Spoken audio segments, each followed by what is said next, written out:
Assalamualaikum warahmatullahi wabarakatuh. Saya Katrina Bunga Prastiwi dengan NIM 230610101 dari program studi hukum kelas 2B. Di sini saya akan memenuhi tugas presentasi mandiri atau tugas mandiri dengan materi atau tema anak yang berkonflik dengan hukum.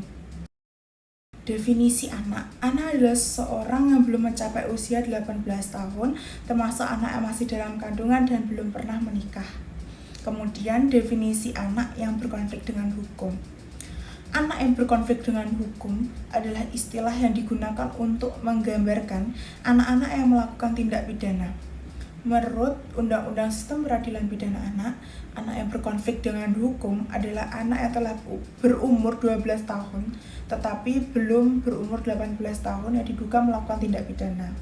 Dalam definisi ini, anak yang berkonflik dengan hukum juga termasuk anak yang menjadi korban tindak pidana dan anak yang menjadi saksi tindak pidana.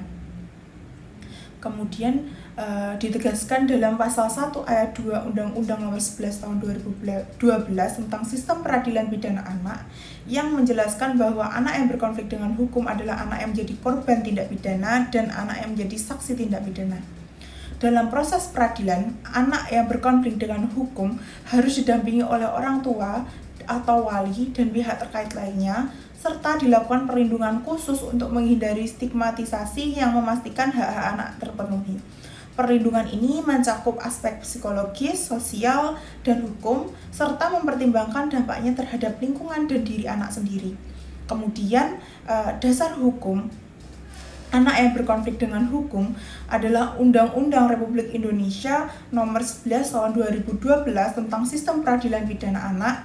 Kemudian menurut pasal 1 ayat 3 Nomor 11 Tahun 2012, anak yang berkonflik dengan hukum selanjutnya disebut anak yang telah berumur 12 tahun tetapi belum berumur 18 yang diduga melakukan tindak pidana. Saya akan memberikan contoh kasusnya, yaitu seorang anak berusia 15 tahun ditemukan oleh polisi dalam keadaan mabuk karena mengkonsumsi narkoba.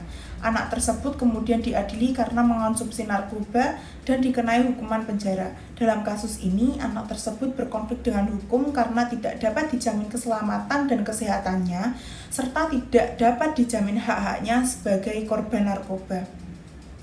Kemudian solusi untuk mencegah anak yang berkonflik dengan hukum di lingkup keluarga maupun lingkungan atau juga dalam diri anak itu sendiri. Yang pertama, dalam lingkup keluarga yaitu orang tua atau wali harus mengembangkan keterampilan sosial anak seperti kemampuan berkomunikasi, berempati, dan berbagi untuk mencegah konflik hukum.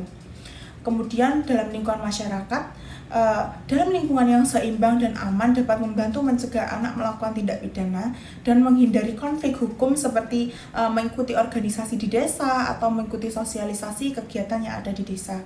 Kemudian dalam diri anak sendiri, yaitu anak itu harus mengembangkan keterampilan emosi seperti kemampuan mengatur emosional. Kemudian anak harus mengembangkan keterampilan problem solving seperti mengembangkan kemampuan menyelesaikan masalah untuk mencegah konflik dengan hukum tersebut.